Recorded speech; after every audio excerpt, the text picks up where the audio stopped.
Hello and welcome to My Security. My name's Chris Cubbage and we're at the Duxton Hotel in Perth. We're at Secau's Cyber Resilience Conference, now in its second year. I'm joined by Kush, one of our winners here last night, won the paper of the year. Now let me read this. It's Gap Analysis of Intrusion Detection in Smart Grids. Nishchal Kush, with a number of other contributors, won the best paper.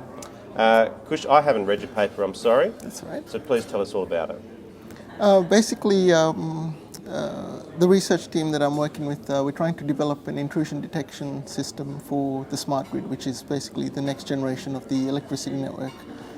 We're still in the development stages, but to start the development, we initially had to identify the requirements, and to do that, we needed to make sure that we weren't reinventing the wheel, which is what this paper is all about. So it identifies the requirements and then examines the existing methodologies that are out there to identify any gaps. And what was your analysis of the gaps? Is there some concerns there? Yeah, there's definite concerns. A lot of areas are lacking, and with the smart grid specifically, the standards are still emerging. It hasn't been standardized, so a lot of these intrusion detection systems need to evolve to be standards compliant and address the gaps that were identified in the paper. Now, the smart grid, you're talking about power, electricity? That's correct, yes. Okay, and the smart grid, where is this grid going? Is this a national grid?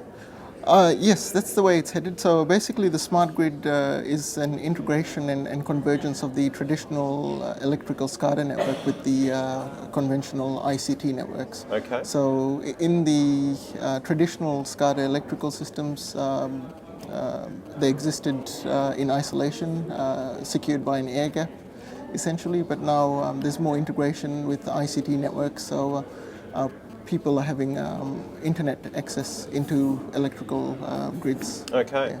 But you're with the... It's not as scary as that, but it's headed in that direction. Okay, well we're not panicking just yet, no. But you're with the University of Queensland? That's correct, yes.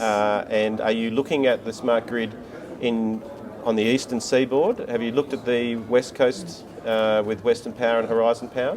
No, we haven't approached any utilities just yet because we're still in the development stages, and we initially running everything off an emulation-based test bed. Okay, yeah. No worries.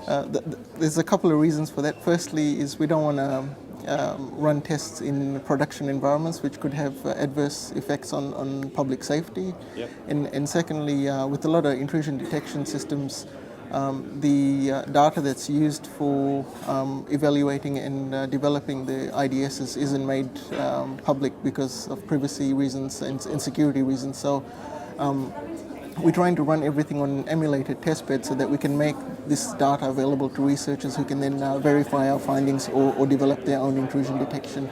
Is the government showing any interest in what you're doing? As far as I'm aware, I'm just a research student. I haven't been notified of any government interest at this stage, but I'm sure somewhere along the line they should be interested. And I think the message in my presentation was the threats are real. It's just a matter of time before the capabilities of the attackers are realized and it meets their intents, and the threats become even more real. Okay, well there's some government representatives here at the Cyber Resilience Conference, so let's hope they at least sat in and took some notes from you, Kush. I certainly hope so too, Chris. Good on you. Thanks again. Appreciate it. No problem. Thanks very much.